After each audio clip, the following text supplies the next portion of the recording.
Lady Diana a grandi au domaine d'Altor dans le centre du Royaume-Uni. Une découverte d'une valeur inestimable y a été faite il y a presque 100 ans. Le frère de Diana tient à poursuivre les recherches pour déterrer les secrets de leur maison de famille. Tout a commencé en 1920, alors que des fouilles archéologiques menées sur le domaine d'Altor ont mis en lumière des vestiges d'une villa romaine.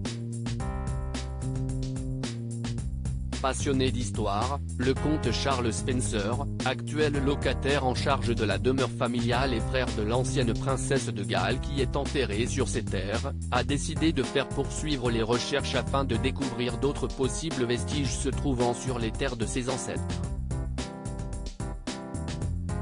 En effet, comme le souligne Vanity Fair, les plus de 5000 hectares du domaine Altor sont dans la famille Spencer depuis 1508.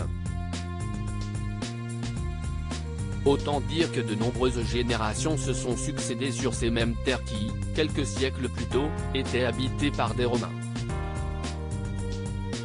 Sur son compte Instagram, le frère cadet de Lady Diana ne manque pas de donner quelques updates des fouilles qui se font sur ces terres. Il a notamment posté la photo d'une très longue table à laquelle les archéologues ont pu manger après de nouvelles recherches. Ils sont ici depuis 3 semaines et mettent au jour la villa romaine qui se trouvait ici depuis peut-être 100 ans après JC, et qui aurait été habitée pendant plusieurs centaines d'années. A expliqué le conte en légende de la photo.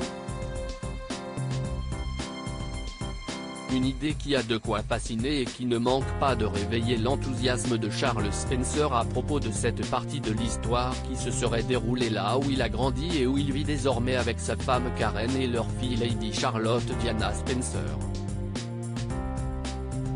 Une terre pleine de trésors, si est incroyable de penser à ces personnes qui profitaient déjà d'Altor, plus de 1000 ans avant que ma famille ne vienne y cultiver la terre pour la première fois dans les années 1480, a ajouté le comte d'Altor.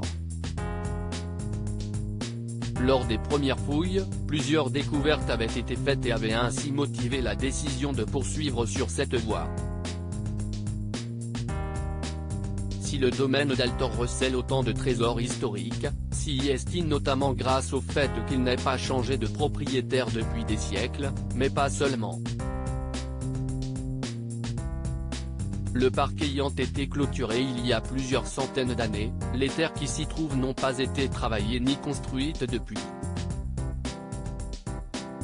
Elles ont gardé tous leurs secrets, sans être perturbées par des fouilles archéologiques jusqu'à aujourd'hui, avait expliqué le frère de Diana au Daily Telegraph.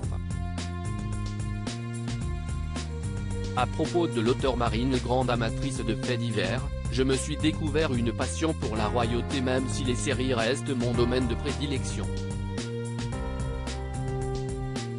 Ces derniers articles, elle incarne la femme libre, Karine Le Marchand, très élogieuse au sujet d'Alessandra Sublet. Scientifique sonne l'alerte, une bactérie mangeuse de chair se développe dans nos océans. Enceinte, elle rompt avec le père de son bébé après une dispute sur le futur prénom.